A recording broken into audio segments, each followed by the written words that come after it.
एक आम सा दिन था, मगर इस दिन जो राज सामने आया उसने पूरे पाकिस्तान को हिला के रख दिया। एक आम सा दिखने वाला इंसान जो बिल्कुल नॉर्मल था, कोई शक नहीं था, कोई अजीब बात नहीं थी, मगर जब उसके घर का दरवाजा खुला तो जो राज सामने आए वो किसी हॉरर फिल्म से कम नहीं थे। ये कहानी एक इंसान की नहीं बल्कि एक दरिंदे की है, और सबसे हैरान कुन बात ये है कि वो खुद पुलिस के पास चल कर गया।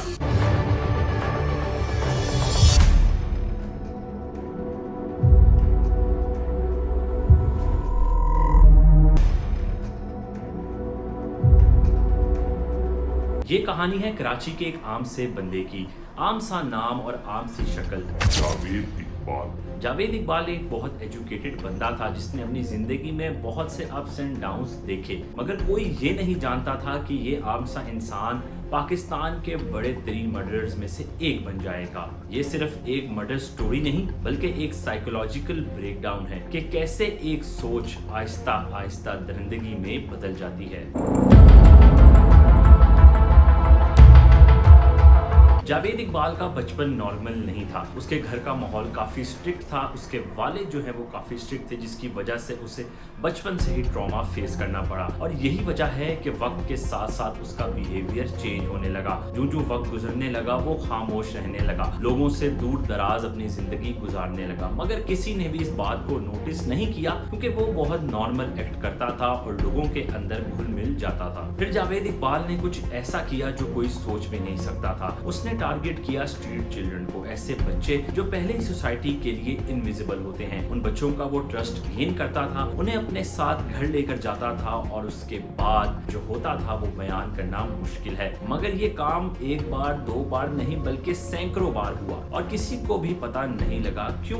क्योंकि कराची जैसे शहर के अंदर बच्चों का गायब होना तो एक आम बात थी। और फिर आता है इस कहानी का टर्निंग पॉइंट।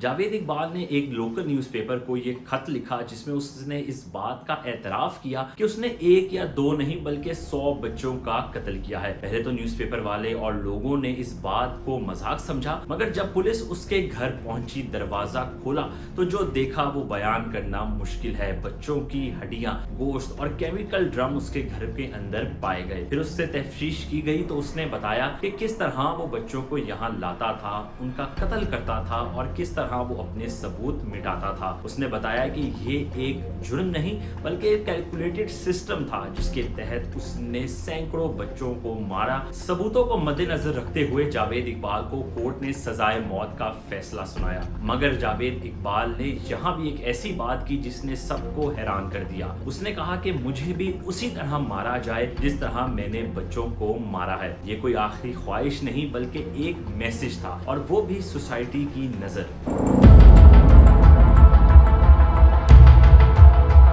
मगर इस कहानी के हवाले से सबसे बड़ा सवाल ये है कि क्या जावेद इकबाल अकेला था या इस जुर्म के अंदर सोसाइटी भी मुकम्मल शरीक थी? वो बच्चे जो गलियों में, शहरों में रुल रहे होते हैं, क्या अगर उनको बेहतरीन तरबियत, बेहतरीन तालीम और बेहतरीन छतें घर दी जाती तो क्या ऐसे जुर्म होते या रोक दिए जाते? और साथ ही साथ एक और सवाल उठाती है कि कराची और दीगर बड़े शहरों में आज भी कितने बच्चे गायब होते हैं जो एक ही सवाल उठाते हैं कि क्या और भी जावेद इकबाल हमारे मुआशरे में रहते हैं? और आखिर में बताइए कि आप क्या सोचते हैं, क्या जावेद इकबाल जैसे लोग पैदा होते हैं या सोसाइटी उन्हें मजबूर कर देती है?